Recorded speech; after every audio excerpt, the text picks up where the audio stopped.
안녕하십니까. 늦은 빛 성경을 강구하는 하늘숲 새벽 묵상 시간입니다. 이번 주 교과는 제5과 어두운 밤의 별처럼 빛나라라고 하는 전체 주제를 가지고 오늘부터 5일 동안 이 주제를 살펴보도록 하겠습니다. 교회를 섬기는 사람은 누구나 교회가 성장하고 부흥하기를 원할 것입니다. 바울 역시 그가 섬기는 빌립보 교회가 늘 부흥하고 성도들이 행복하기를 원했습니다. 그래서 그러한 의미에서 바울은 빌립보 교회가 특별히 빛이 되어야 한다라고 말했습니다. 어두운 밤에 별처럼 빛나는 교회가 되기를 바울은 간절히 원했습니다. 또한 이것은 하나님의 뜻이기도 했습니다.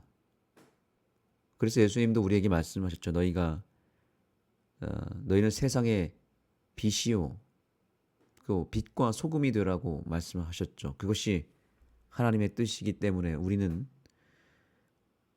빛이 되어야 합니다. 빛 안에는 에너지가 있죠.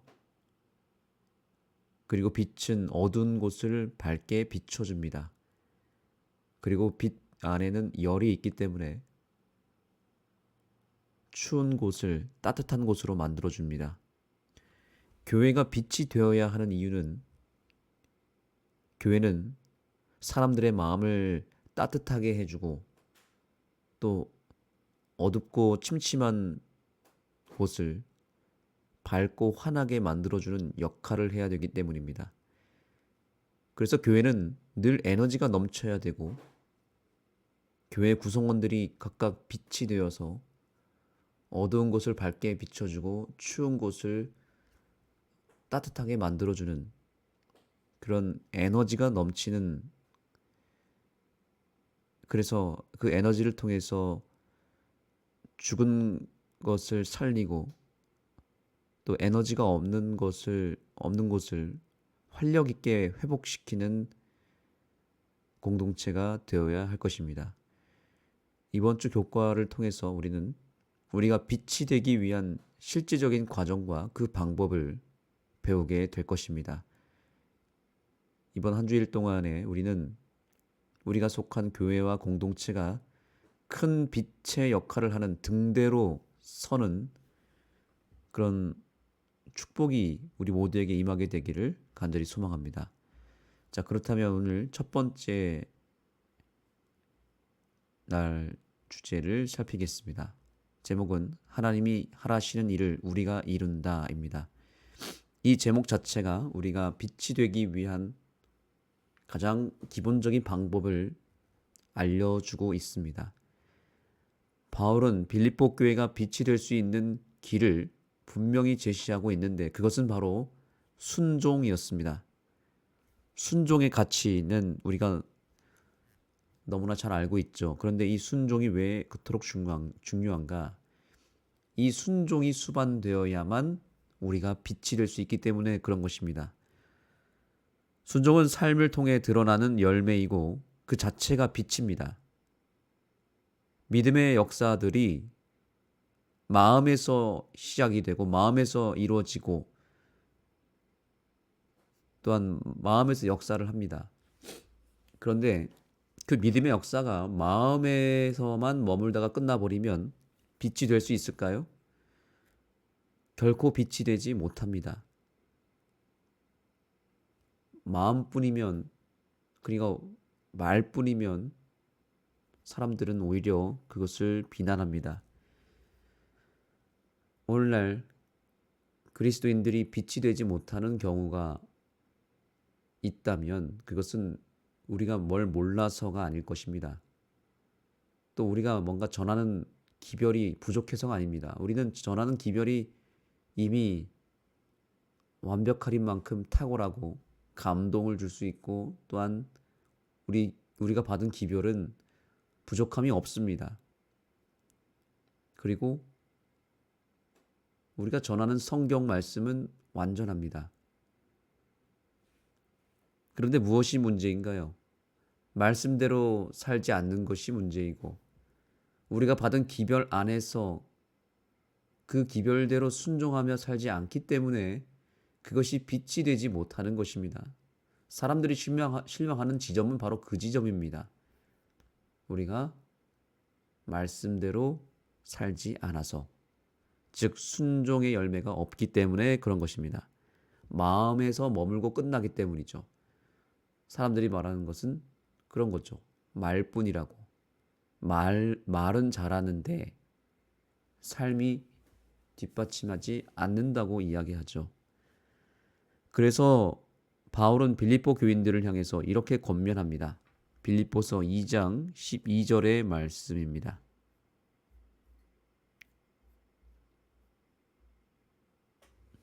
그러므로 나의 사랑하는 자들아, 너희가 나 있을 때뿐 아니라 더욱 지금 나 없을 때에도 항상 복종하여 두렵고 떨림으로 너희 구원을 이루라.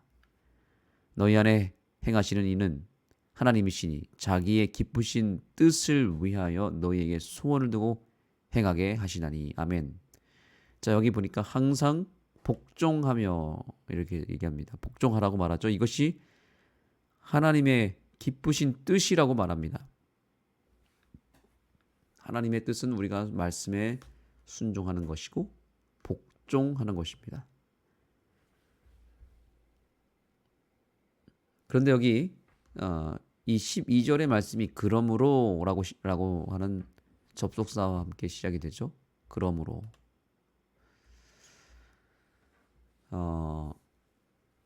이 그러므로라고 하는 말로 시작되는 12절은 그 직전에 있는 말씀 11절까지의 말씀의 결론에 해당하는 말씀이기 때문에 그러므로라고 하는 표현을 쓴 것 같습니다. 그러면 11절까지 우리가 어떤 내용을 공부했습니까? 그 내용이 무엇이었죠? 그렇습니다. 바로 예수 그리스도의 마음을 품으라 라고 하는 내용이었죠. 마음을 품으라. 근데 품는다는 것은 무엇을 의미했습니까? 이것은 마음에서 이루어지는 선택 혹은 믿음에 대한 과정이었죠. 그래서 우리의 마음 속에서 일어나는 역사잖아요. 마음으로 예수님의 마음을 품고 선택하는 것이잖아요. 그렇다면 12절부터는 그러므로라고 하면서 이 말씀이 시작하는 걸 보니까 이런 의미죠. 너희가 이제 정말 예수 그리스도의 마음을 품었다면 이제는 그렇다면 이런 뜻이죠. 그러므로 너희는 이제 그 말씀대로 복종하라 이런 뜻입니다. 예수님의 마음을 품었다면 이제 그 예수님의 마음의 이끄심에 따라서 순종하라 라는 뜻입니다. 삶의 실천에 대한 이야기가 자연스럽게 나올 수밖에 없겠죠. 그래서 복종이란 단어가 나오고 여기 보니까 너희 안에 행하시는 하나님, 또 너희 소원을 두고 행하시나니 라고 말합니다. 행함에 대한 초점이 여기서 보여집니다. 그래서 그러므로라고 하는 접속사를 통해서 마음에서 이루어지는 역사가 반드시 삶의 실천으로 이어져야 함을 바울은 강조한 것입니다. 그래서 이제 교과의 말씀을 통해서 더 그 의미를 살펴보도록 하겠습니다.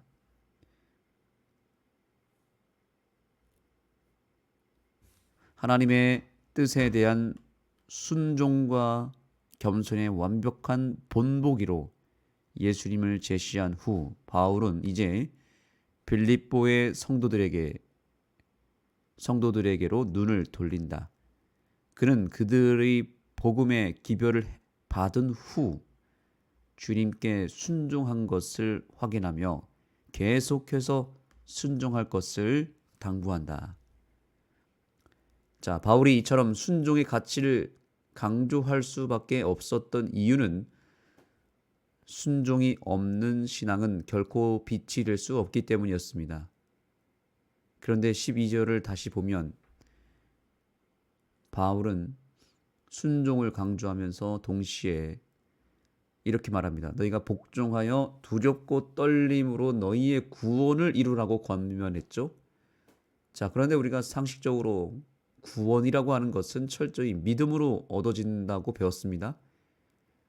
이것은 철저히 하나님이 이루어 주시는 역사인데 여기서 바울은 항상 복종하여 두렵고 떨림으로 너희의 구원을 이루라고 말합니다.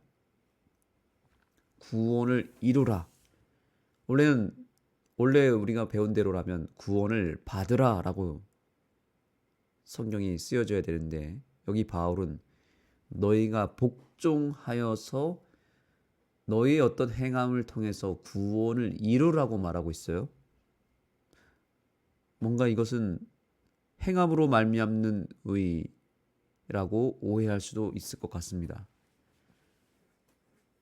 구원은 반드시 믿음으로 받는 것인데 여기는 지금 복종함으로 구원을 이루라고 완전히 다른 차원에서 말하고 있습니다. 이것을 우리가 어떻게 이해해야 될까요? 자, 우선 구원이라고 하는 것은 그저 단편적으로 이해할 것이 아니라 이 구원이라고 하는 것은 긴 과정으로 이해해야만 많은 문제들이 풀리고 오해가 풀립니다. 자, 지금도 바울이 복종하여서 너희 구원을 이루라고 하는 이 부분이 행함으로 말미암는 의를 말하는 것처럼 보이지만 절대 그렇지 않습니다. 우선 우리가 이것을 이해하려면 구원의 과정을 이해해야 됩니다. 구원에는 크게 세 가지 과정이 있습니다. 우리가 잘 아는 대로 칭의와 성화와 영화라고 하는 과정이 있죠. 칭의는 과거의 역사입니다. 즉 예수님의 십자가의 공로를 통해서 우리가 그 믿음을 통해 받는 과거에 이미 받은 구원의 역사이죠. 그렇다면 성화는 무엇일까요? 성화는 현재 나의 삶을 통해서 이루어가는 역사입니다. 그 다음에 영화라고 하는 것이 있습니다. 영화는 성화와는 조금 다른데 이것은 미래에 우리가 받게 될 역사입니다. 특별히 예수님의 재림을 통해서 얻게 되는 역사이죠. 자, 이것을 조금 더 구체적으로 말한다면 칭의는 예수님의 십자가, 즉 과거의 역사, 십자가라고 하는 과거의 역사를 통해서 얻어지는 것이고요. 영화라고 하는 것은 예수님의 재림의 역사를 통해서 얻어지는 미래의 역사이죠. 자, 그러면 성화라고 하는 것은 현재의 역사인데 이것은 우리의 어떤 노력과 우리의 행함을 말하는 것이 아니라 이것마저도 예수님의 봉사를 통해서 얻어지는 사건입니다. 칭의는 십자가라 그랬고요. 영화는 재림이라 그랬습니다. 다 누가 해주시는 거죠? 다 예수님이 해주시는 것입니다. 그러면 성화라고 하는 것도 내가 하는 것이 아니라 예수님이 해주셔야만 되겠죠? 그러면 이 성화는 현재에 벌어지는 역사인데 이것은 예수님의 어떠한 봉사를 의미하고 있을까요? 이것이 참으로 중요한 것인데요. 이것은 바로 예수님의 하늘 성소 봉사를 말하는 것입니다. 흔히들 많이 들어봤을 것입니다. 성소 봉사, 지성소 봉사. 그리고 이것은 재림 전 심판, 즉 조사 심판과 관련이 있습니다. 결국에는 이 조사 심판을 통해서 우리는 현재를 살아가고 있는 동안에 예수님을 의지하는 과정, 하늘 성소에서 우리를 위해서 중보하시는 예수님께 우리의 삶을 매일 매순간 맡김으로 말미암아 얻어지는 구원의 역사인 것입니다. 이것은 과거도 아니고 미래도 아닌 현재 벌어지는 일입니다. 재림교회가 우리에게 주는 축복 가운데 하나는 뭐냐면 예수님께서 과거에 해주신 역사는 십자가이고 미래에 해주실 역사는 재림인데 그렇다면 현재 우리를 위해서 무엇을 해주는가라고 하는 부분은 기독교에서 이것을 잘 밝혀주지 못하고 있습니다. 그러다가 1844년을 통해서 재림교회라고 하는 이 교회가 탄생하면서 생긴 것이 뭐냐면, 그때 밝혀진 진리가 무엇이냐면 바로 하늘 성소 봉사입니다. 이것이 우리 교회에 주어진 독특한 기별이면서도 매우 중요한 기별입니다. 결국 구원이라고 하는 것은 이 삼박자가 다 맞아야 되는 거예요. 예수님의 세 가지 봉사를 통해서 우리에게 우리의 인생 가운데 세 가지로 세 번의 과정을 통해서 나타나야 된다는 겁니다. 십자가를 통한 칭의, 그리고 이제 우리가 무엇을 해야 됩니까? 하늘 성소 봉사를 통해서 성화를 이루어야 되는 것입니다. 바로 바울이 너희가 복종하여 너희의 구원을 이루라고 한 그 말씀은 바로 이 두 번째 국면입니다. 성화를 통해서 얻어지는 구원을 말했던 것입니다. 이것은 나의 어떤 노력, 나의 순종을 의미하는 것이 아닙니다. 복종이라고 했을 때 그 복종은 행함의 의미를 둔 것이 아닙니다. 그것마저도 선택을 의미한 것입니다. 우리가 선택을 하려면 어떻게 해야 됩니까? 결국에는 내 욕심과 내 본질과 내 어떤 본성을 토대로 하여서 내가 원하는 대로 뭔가를 선택할 때 우리는 죄를 범하죠. 그래서 내가 좋아하는 것을 하고 내가 원하는 것을 하다 보면 자꾸만 불순종의 역사가 일어나고, 그렇게 하다 보면 죄가 크게 번지게 되고 내 삶에 여전히 악습이 사라지지 않고 삶이 죄로 번복이 되어서 피폐해지는 경우를 보게 됩니다. 분명히 예수님을 믿어서 구원을 받은 것은 사실인데 그저 칭의에 머물고 있는 것이죠. 칭의로부터 얻은 구원만 붙잡고 있고 내 삶에는 전혀 변화가 일어나지 않고 오히려 삶이 더 엉망이 되고 우리의 삶이 더 죄 가운데 거하게 된다면 구원을 받은 것은 사실이지만 구원받은 사람의 삶이 아니기 때문에, 구원받은 사람답게 살지 못하기 때문에 우리의 삶은 자꾸만 우울해지고 불행해지는 것입니다. 예수님을 믿고 살아도 불행해지는 것입니다. 하나님은 바로 그 현재의 삶에서 누리지 못하는 그 성화의 과정을 통해서 얻어지는 구원을 반드시 얻으라고 우리에게 명령하고 있는 것입니다.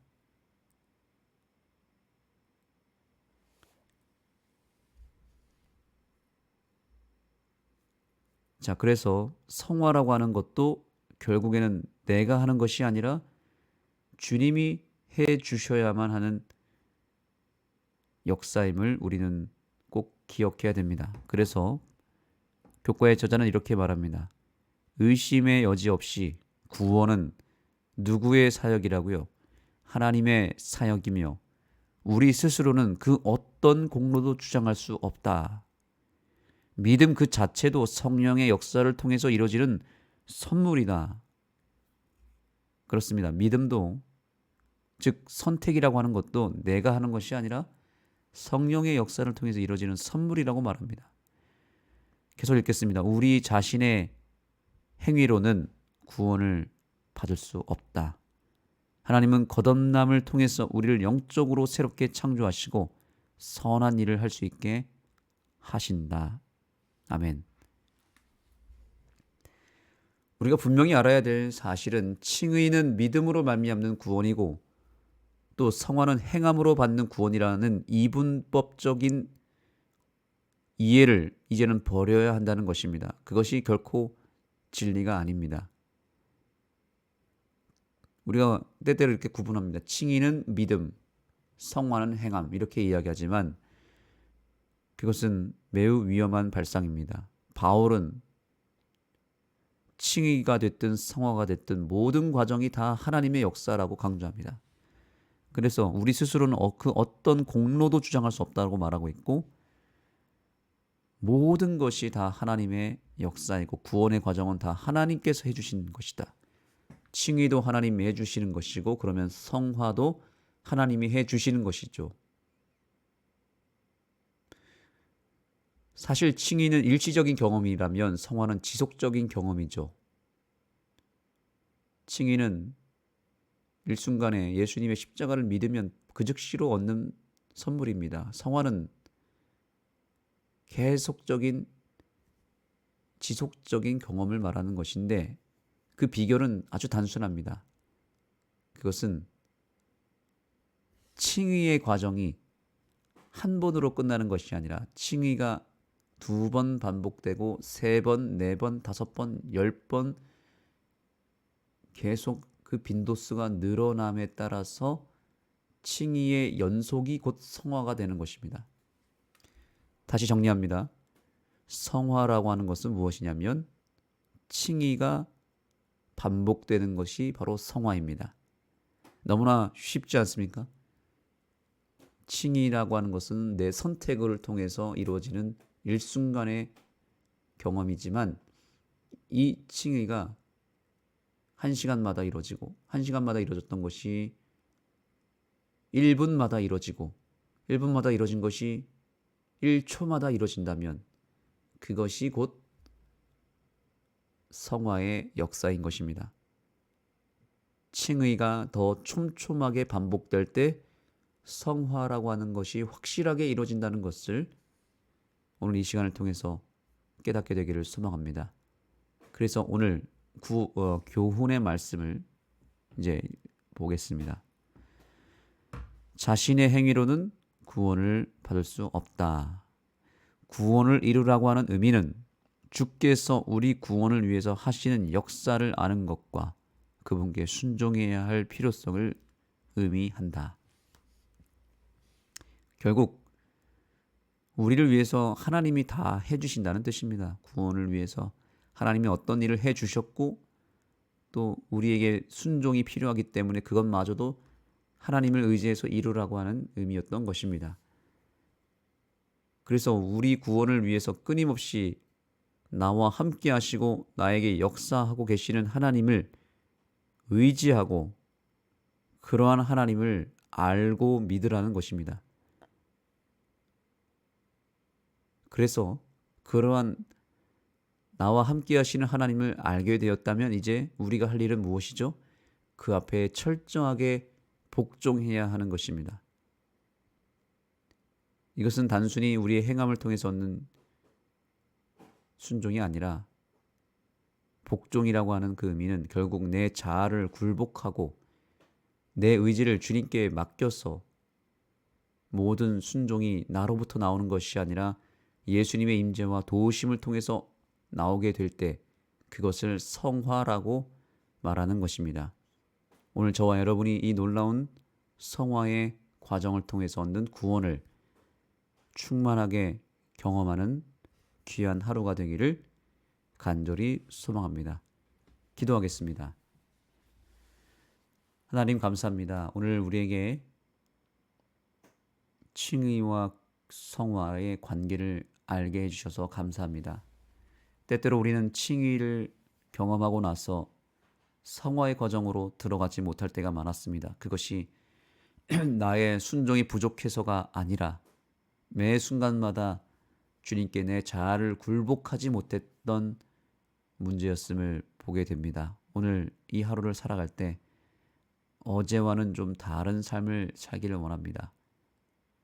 그러기 위해서 매 순간마다 피어오르고 매 순간마다 작용하고 있는 내 자아의 역사, 내 자아가 더 강해지는 모습들을 볼 때마다 성령님의 도움을 받아 내 자아를 철저하게 죽이고 십자가에 못 박고 굴복하여 주님의 뜻이 내 삶을 통해서 이루어질 수 있도록 나의 인생을 주님께 온전히 헌신하여 바치는 굴복의 역사가 일어나게 하여 주옵소서.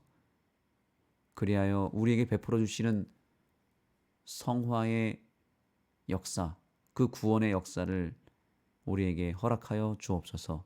예수님의 이름으로 간절히 기도드립니다. 아멘. 네, 이제 각자 개인적으로 기도하는 시간을 갖도록 하겠습니다. 오늘 특별히 여러분께 중보 기도를 요청합니다. 우리 교회의 박동자 집사님께서 지난 금요일에 무릎 수술을 하였습니다. 이제 또 며칠 뒤면 또 다른 한쪽 무릎을 수술해야 됩니다. 수술 속에 병상에 치료를 받고 있는 우리 박동자 집사님의 건강과 회복을 위하여 기도해 주시고, 또 오늘 말씀을 생각하면서 내 자아가 주님 앞에 완전히 굴복되는 하루가 되어서 순종의 열매를 맺을 수 있기를 주님 앞에 간구하시기 바랍니다. 오늘 하루도 승리하시는 귀한 삶을 살기를 축복합니다.